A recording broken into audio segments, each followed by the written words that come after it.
Time now for Truth or Fake.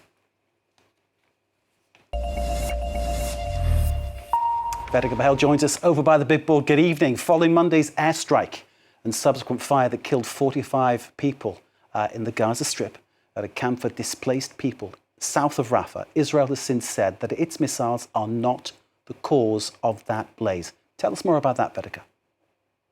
Yes, Mark, I think we've all seen many horrific images coming out of Rafah over the last few days, including many like this, showing an intense blaze on the camp following that airstrike. Now, Israeli Prime Minister Benjamin Netanyahu called those civilian deaths a tragic mishap. And earlier this week, his army spokesman, Daniel Hagari, went on to say that the devastating fire was not in fact caused by Israeli missile strikes. Now, there's one thing that he does repeat twice, in fact, so let's take a listen to that. Our munition alone could not have ignited a fire of this size. I want to repeat it. Our munition alone could not have ignited a fire of this size. Now, he also goes on to say that Israel only used 17-kilogram bombs in that strike, and he said that that's the smallest ammunition, the smallest size of the ammunition that their jets can use, and that's what they used, in fact, to target those two Hamas officials there, Mark. It sounds horrifically like they're just splitting hairs on this, because if they hadn't dropped the bombs at all, perhaps the fire wouldn't have happened at all. Anyway, Israel then, as we just heard, asserting its bombs couldn't have ignited the fire. Is there any way better to verify that?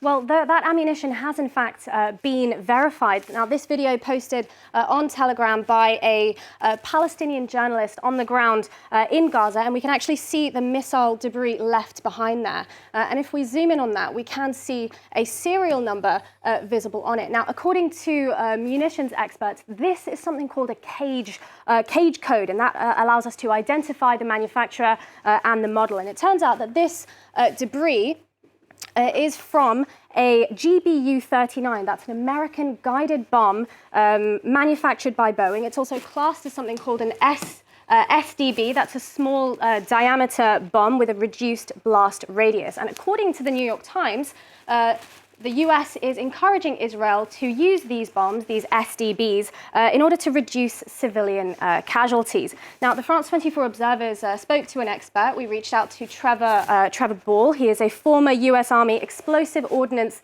disposal technician. And he told us that despite being less powerful, these SDBs, shall we say, than other bombs, they are still capable, in his opinion, of starting a fire. He said that explosives generate a significant amount of heat very rapidly, and they're entirely capable of starting fires if there's available fuel such as vegetation, propane gas, tents, or other explosives present. So in his professional former army opinion, this is not out of the question, Mark.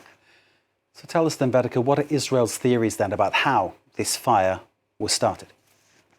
Well, Daniel Hagari said in his statement that there were no tents in the immediate vicinity of the structure that Israel targeted. And in that statement, in fact, there was this image and some videos embedded, spliced into that statement. And it's true that in this image attached to that video, there are no tents visible here. However, it's also true that this image doesn't give us enough perspective for us to confirm that there aren't, that there isn't the presence of any tents either. And satellite geolocation imagery, in fact, can show us and does confirm that there is quite a close proximity there between the site of Israel's strike and the Kuwaiti peace camp.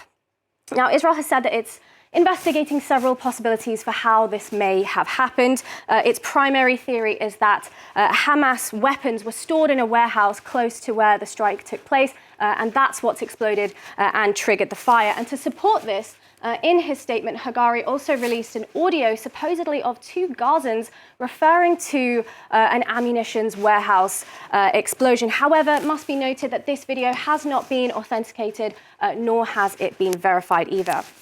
The Israeli army also shared, to back up that theory, they also shared this image on their X account, saying that there was too large of a distance for it to be caused by Israeli missiles, and that the site of the IDF strike and the Hamas warehouse weapons warehouse fire that was caused was in fact 180 meters in distance. Therefore, it couldn't have been caused by that, and it was due to secondary explosions. But again, two things. If we firstly go back to our confirmed geolocated satellite imagery, the proximity between the sites, the Israeli strike site and the Kuwaiti peace camp, is a little bit closer there than what we can see in Israel's image. And secondly, according to a munitions expert that we spoke to Xavier Titelman, and in his professional opinion, he says that it's technically possible, it's not implausible that a distance that large could actually trigger a fire. And he said that that's due to projected shrapnel. It could hit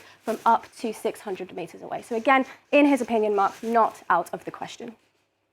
Vedika, thank you very much indeed.